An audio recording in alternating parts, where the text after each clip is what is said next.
ಆಯುರ್ವೇದದ ಪ್ರಕಾರ ಪಿಸಿಒಎಸ್ ಕಾಸ್ ಆಗೋದಕ್ಕೆ 4 ಮುಖ್ಯ ಕಾರಣಗಳಿರುತ್ತೆ. ಮೊದಲನೇ ಕಾರಣ ಅಂತಂದ್ರೆ ಅಗ್ನಿ.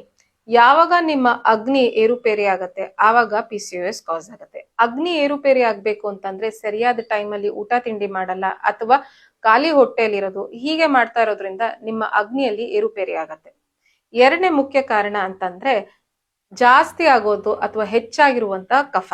ನಿಮ್ಮ ಶರೀರದಲ್ಲಿ ಕಫ ಜಾಸ್ತಿ ಆಗ್ಬೇಕು ಅಂತಂದ್ರೆ ತುಂಬಾ ಹೈ ಕ್ಯಾಲೋರೀಸ್ ಫುಡ್ ತಿಂತಾ ಇರ್ತೀರಾ ಅಥವಾ ಹೆಚ್ಚು ಮೊಸರು ಬಳಕೆ ಇರುತ್ತೆ. ಹೀಗೆ ಆಗೋದ್ರಿಂದ ಕಫದಿಂದಾಗೆ ನಿಮ್ಗೆ ಸಿಸ್ಟ್ಗಳು ಜಾಸ್ತಿ ಫಾರ್ಮ್ ಆಗ್ತಾ ಇರುತ್ತೆ.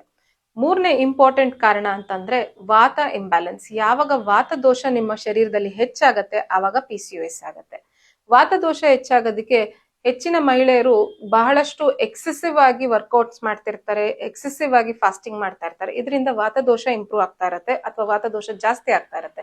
ವಾತದೋಷ ಜಾಸ್ತಿ ಆದಾಗ್ಲೆಲ್ಲ ಇರ್ರೆಗ್ಯುಲರ್ ಪೀರಿಯಡ್ಸ್ ಅಥವಾ ಪೇನ್ಫುಲ್ ಪೀರಿಯಡ್ಸ್ ಜಾಸ್ತಿ ಕಾಣಿಸ್ಕೊಳ್ತಾ ಇರುತ್ತೆ. 4ನೇ ಮುಖ್ಯ ಕಾರಣ ಪಿಸಿಒಎಸ್ಗೆ ಅಂತಂದ್ರೆ ಆಮದೋಷ. ಯಾವಾಗ ನಿಮ್ಮ ಟಾಕ್ಸಿನ್ಸ್ ಲೆವೆಲ್ ಜಾಸ್ತಿ ಆಗತ್ತೆ ಶರೀರದಲ್ಲಿ ಆವಾಗ್ಲೂ ಸಹ ಪಿಸಿಒಎಸ್ ಆಗತ್ತೆ. ಈ ಆಮದೋಷ ಇಂಪ್ರೂವ್ ಆಗೋದಕ್ಕೆ ಅಥವಾ ಜಾಸ್ತಿ ಆಗೋದಕ್ಕೆ ಕಾರಣಗಳು ಅಂತಂತಂದ್ರೆ ತಂಗಳ ಅನ್ನ ತಿನ್ನೋದು ಅಥವಾ ವಿರುದ್ಧ ಆಹಾರಗಳು, ಮೊಸರು ಮತ್ತೆ ಹಾಲನ್ನು ಸೇವಿಸೋದು ಅಥವಾ ತರಕಾರಿ ಮತ್ತೆ ಫ್ರೂಟ್ ನ ಮಿಕ್ಸ್ ಮಾಡ್ಕೊಂಡು ಸ್ಮೂತಿ ಮಾಡ್ಕೊಂಡು ತಿನ್ನೋದು, ಹೀಗೆ ಮಾಡೋದ್ರಿಂದ ಆಮದೋಷ ಶರೀರದಲ್ಲಿ ಜಾಸ್ತಿ ಆಗತ್ತೆ. ಈ ಆಮದೋಷ ಜಾಸ್ತಿ ಆದಾಗ್ಲೆಲ್ಲ ಸಿಸ್ಟ್ ಫಾರ್ಮೇಶನ್ ಮತ್ತೆ ಮುಖದ ಮೇಲೆ ಮೊಡವೆ ಸಹ ಜಾಸ್ತಿ ಆಗ್ತಾ ಹೋಗುತ್ತೆ. ಈ ಮಾಹಿತಿ ನಿಮಗೆ ಇಷ್ಟ ಆದ್ರೆ ಲೈಕ್, ಶೇರ್, ಕಮೆಂಟ್ ಮಾಡಿ.